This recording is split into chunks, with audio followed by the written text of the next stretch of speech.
Hey everyone, I hope you guys are all doing well. In this lecture, we are going to be looking at the principles of propagation by cuttings. So, if you recall, cuttings are simply sections of a stem, root, or leaf that we take from a plant to use as a propagule. Okay, so let me write that out because that's important for you guys to know. So again, cuttings are sections of a stem, most commonly stem, but we also take root cuttings or leaf cuttings.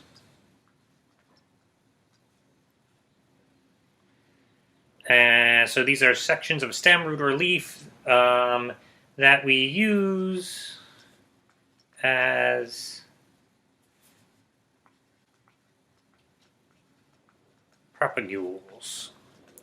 And remember, a propagule is really just material that we use to propagate an organism. So when we're using cuttings, like I said, we're taking these sections of a plant and then we are planting them with the idea that they're going to regrow the lost parts of the plant. And depending on what we take is what that section, what that cutting needs to regrow. Now, we're actually asking a lot of our plants when we take cuttings. Right, first, when we're removing a section, we're wounding the plant, so the plant is wounded. Depending on what we take, there's going to be a loss of water supply, potentially, a loss of nutrient supply. So we're asking a lot of our plants to be able to rebound and grow from cuttings. Fortunately, our plants, many of our plants, are quite hardy and quite resistant, and they can respond well to this type of process.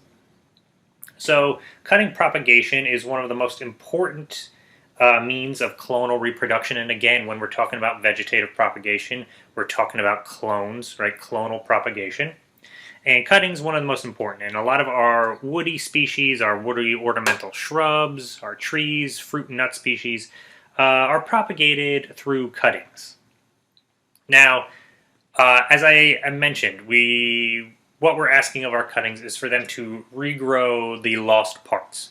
And what we call that are adventitious organs. So these are simply organs that are grown in part or on parts of the plant or at parts of the plant where they otherwise wouldn't be grown. So mostly what we're going to be talking about are adventitious roots.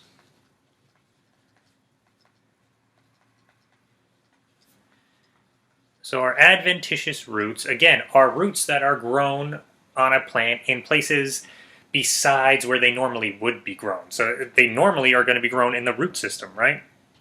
So right when our seed germinates, that first thing that comes out is the initial root, the radical, and then from that, roots branch off from that. So that's the normal process.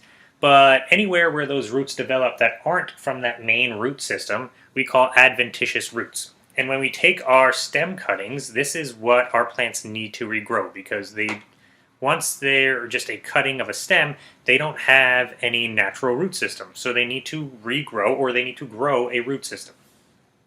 Now, sometimes there are adventitious roots that are natural, not related to cuttings. An example is over here with our corn. Right, corn develops what are called brace roots or prop roots, and these are roots that form from the stem. You can see them here, and they're really to help secure the plant in place. So that's an example of a natural adventitious root. But what we're really talking about are roots that are formed from cutting. So down here you see this is over here is a type of viburnum. These are mung beans, and these are stem cuttings. And you can see down here they have started to develop, and you can't really see because it's black. But they are developing here adventitious roots. So these are roots that are growing on the stem. So in a place where under normal conditions they wouldn't be growing.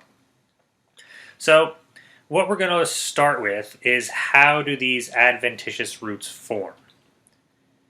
And we're going to look at that. Now, there are two main types of adventitious root formation.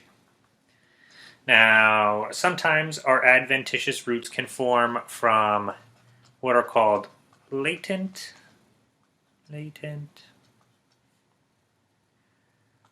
root initials. Now, latent root initials are simply, you can also hear them called as root primordia. These are dormant roots or dormant start of roots. They're not fully formed that exist in stem tissue. Now, some of our plants have this. A good example is our willow right here. Right, and you can see these down here are these latent root initials. So those are dormant, not fully formed roots that exist in the stem. And they're just waiting for the right conditions, like when we take a cutting, for them to start growing then. So let me write it out just so we have it here. These are dormant root primordia. You can think of them as dormant, kind of immature. Look at that writing. Oof. Dormant, immature roots, right? Because they're just the essential, they're not yet a root. They're just the start of what could become a root, a meristem, a growing region. That is dormant. Now, these species that have these latent root initials generally are going to root quite easily from cuttings because, as you could probably guess, they already have all these roots just waiting to start growing, or these root primordia waiting to start growing. So you can take a cutting, and pretty soon these latent buds are going to start rooting. So species that have these are, like we have up there, willow, hydrangea,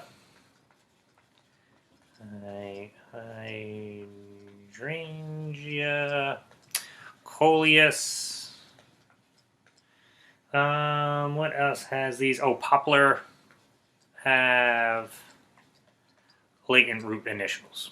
All right, so these are relatively easy to root plants because they have this framework, for lack of a better word, already built in. They have these immature roots, these root primordia, as part of their stem, just waiting for the right conditions, like when we make a cutting, and then they're going to start growing.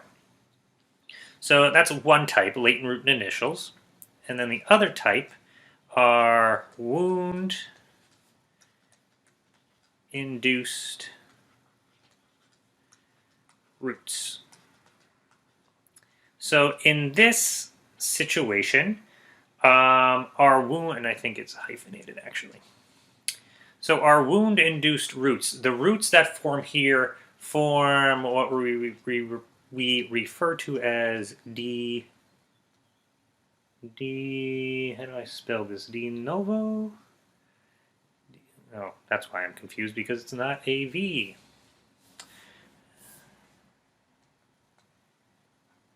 These roots are formed de novo. My brain stopped working there for a second. De novo, which means anew. So in this situation, we don't have these root primordia that are just waiting to start growing. We have to form new roots from other existing tissues. So again, within this is generally a more difficult process, but even some species that form wound-inducing roots or wound-induced roots, they can easily root as well. It's not just these ones that have the latent root initials, but then you'll also see some other species that are much harder to root this way.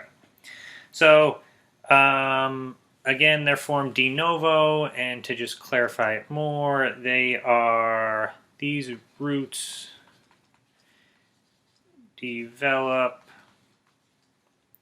only after a cutting is made. right? So there's not those waiting buds, those waiting root primordia in there, just waiting to grow. We have new roots that are developed after a cutting is made. Now there's a process of how that works, and we're going to look at that. We're going to look at that here. So there's a process of how that works, and we're not going to go too in depth, but I want you guys to just be aware of it. Of what this process entails. So what happens, again, there's a number of steps when we make a cutting of how our plants respond physiologically.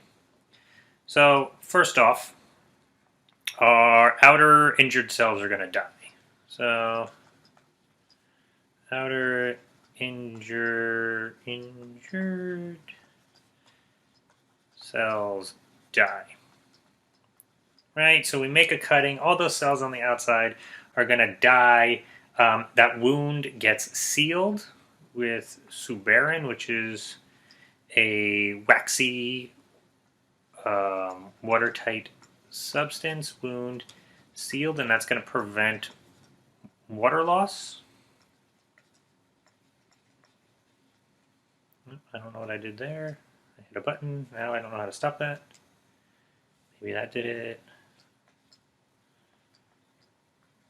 So the wound gets sealed with suberin, it's called suberized. And again, that's protecting now our stem from water loss as well as infection from pathogens. 2 is that a layer of parenchyma cells form a callus. So a callus is just this mass of parenchyma cells, and parenchyma cells are kind of like general all-purpose cells. They're used for storage. They're used in this case for wound repair.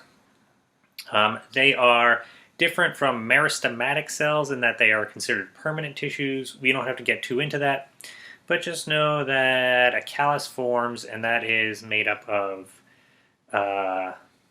we'll say group of parenchyma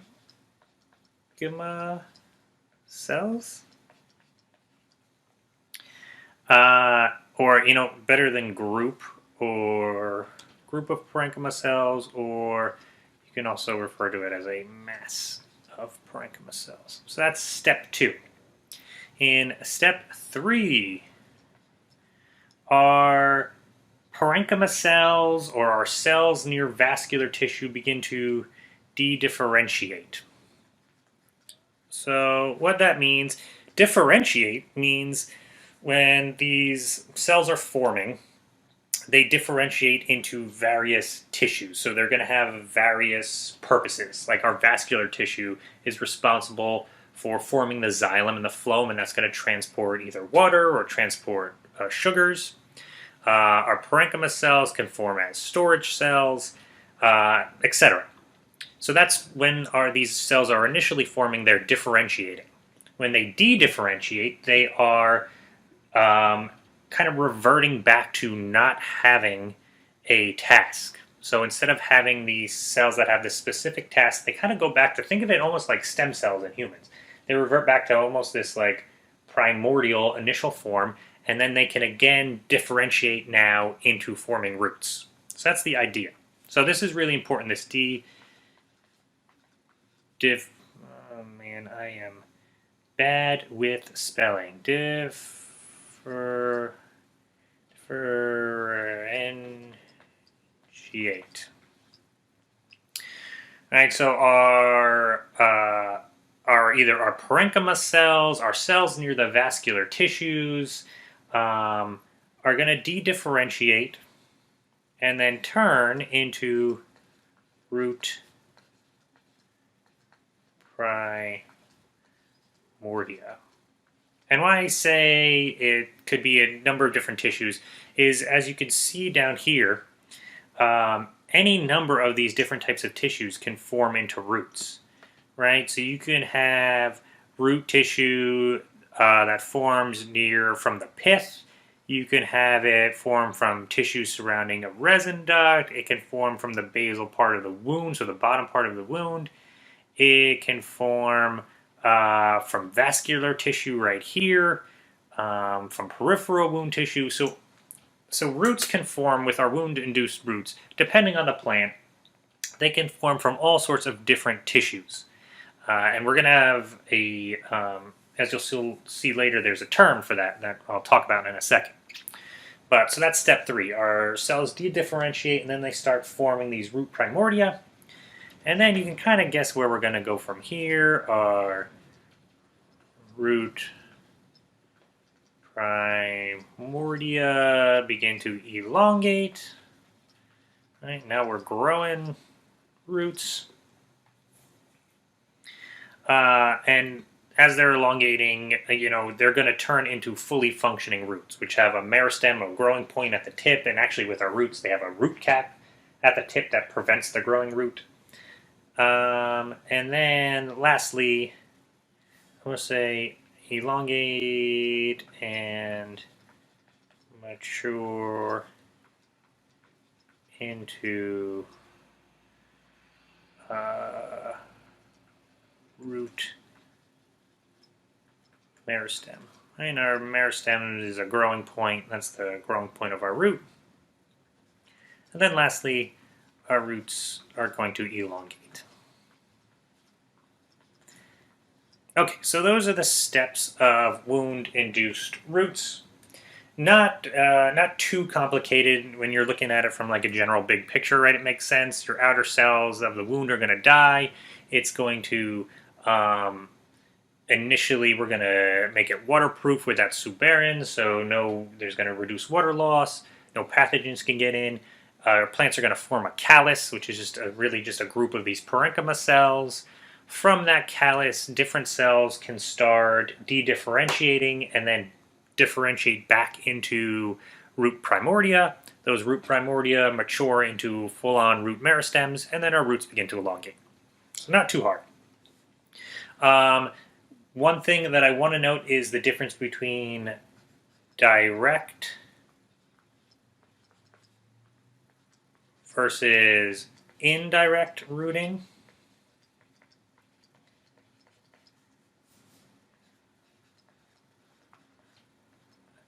So what this means, again, our root system is responsible for, one of the main responsibilities of our root system is to provide water and as well as minerals to the rest of the plant, right? And that water travels through the xylem, part of the vascular system of our plant.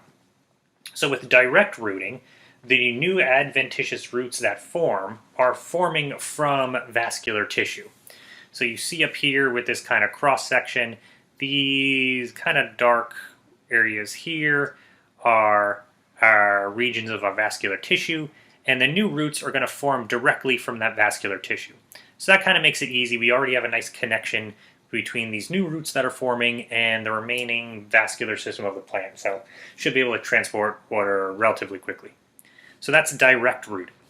With indirect rooting, our roots that form are not initially part of that vascular system, right? So that could be roots that are forming from this callus tissue down here, right, as an example, down here, or if it's forming from the pith here, or if it's part of this resin duct, from a needle up here, anywhere where these roots are forming that aren't directly connected to the vascular system or this vascular tissue is called indirect rooting.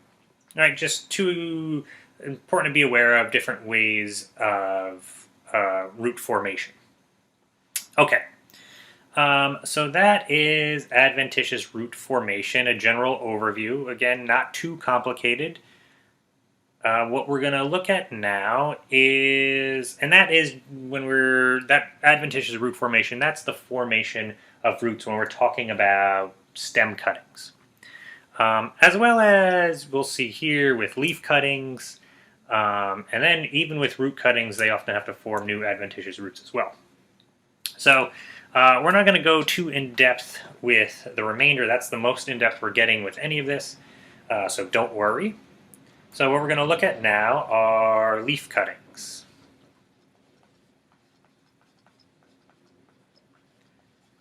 Leaf cuttings.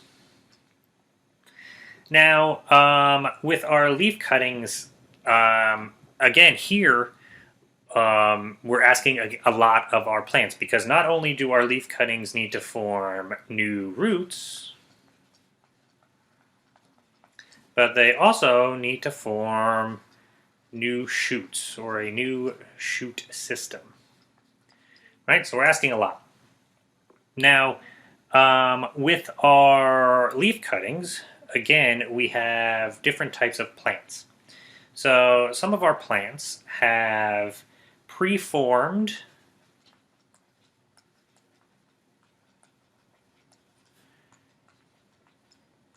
primary meristems as part of their leaves. Right, and a great example right there is that kalanchoe, which we had growing in our greenhouse. So what this means is, as part of the leaf, especially with our kalanchoe, along the margins, we have these preformed meristems, and those meristems, again, are growing points. So right here, these are essentially little plantlets that the larger plant has developed on the edges of its leaf. And these plantlets have rudimentary leaves, a rudimentary shoot meristem, and I believe rudimentary root meristems. But they're latent, right? Just like our latent root initials, and latent means they're dormant.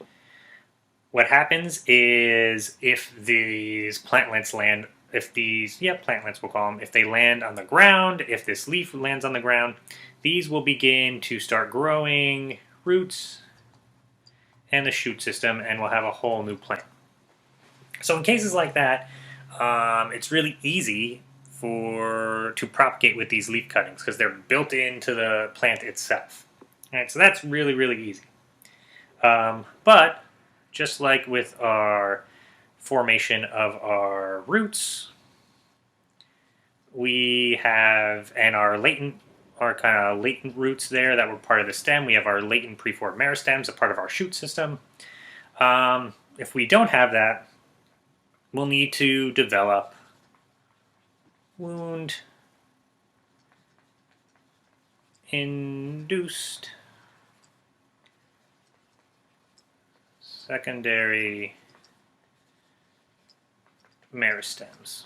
Right, and we're not going to go too in-depth with it, but it's the same general idea as our wound-induced adventitious roots.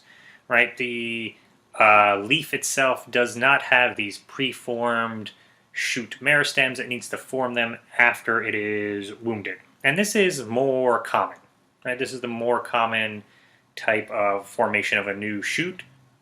And this is also, just like with our roots, these meristems, this new system is formed de novo. So it's formed anew.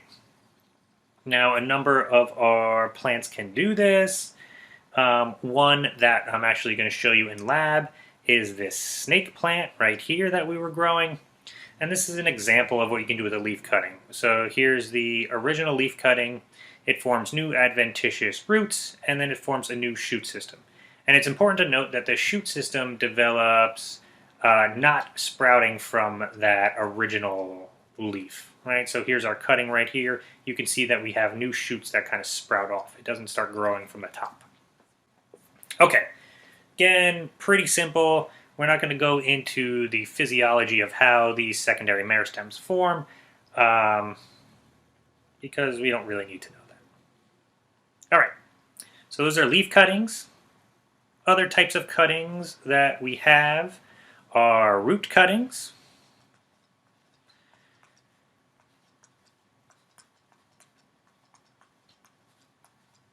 Right, and here we take sections of the root, and that root is going to then form new shoot systems.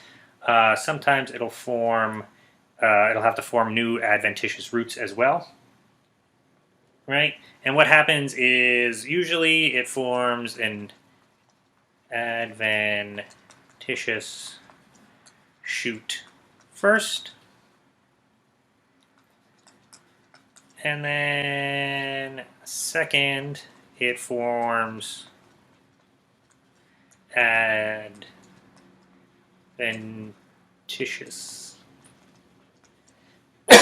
excuse me, roots. Right, so we form this shoot system first here, and then eventually, secondarily, it would start forming roots. Now, what you can do sometimes is as this is forming the shoot system, you can take a stem cutting here and then plant that, and then this will now start developing its own adventitious root systems, right? So you can take some cuttings here and they'll all start developing their own roots. It's a good way of propagating. I may do that in a lab and show that to you if we have time. So this, again, big example here, sweet potatoes. I'm sure you've all left sweet potatoes in a cupboard for too long and they start growing stems.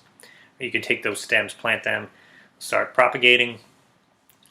They do root cutting sometimes with apples to grow new, and they do just like this, right? They can take root cuttings, grow stem, and then they take those stems and plant them to grow new root systems.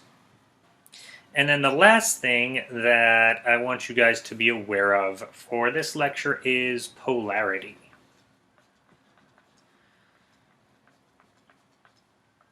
So polarity is this idea that there are different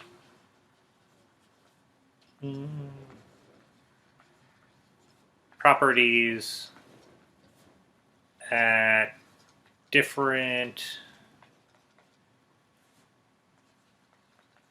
parts of the cutting.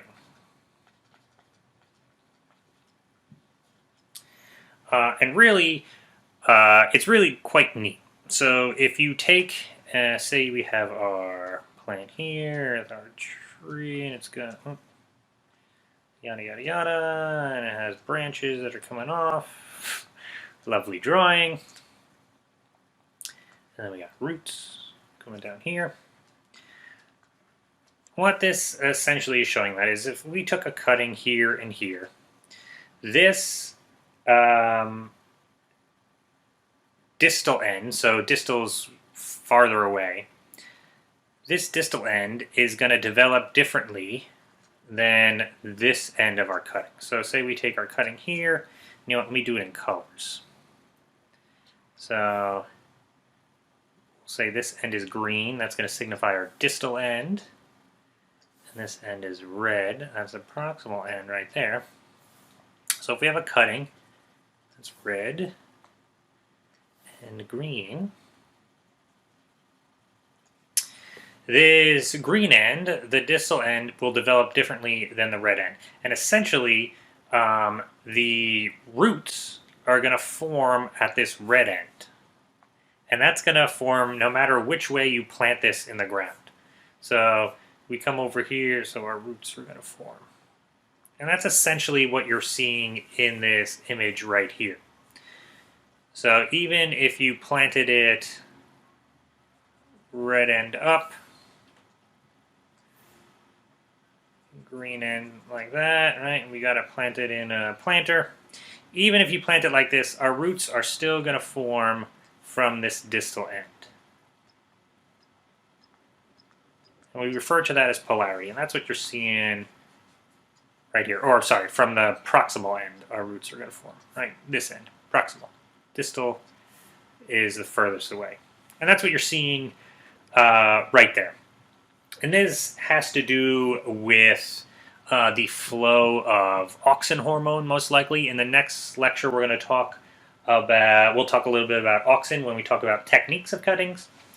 But auxin is a growth hormone primarily. It's related to we use it for root formation, for adventitious root formation. So, and it is produced at our apical meristem, so it's produced at the tip up here.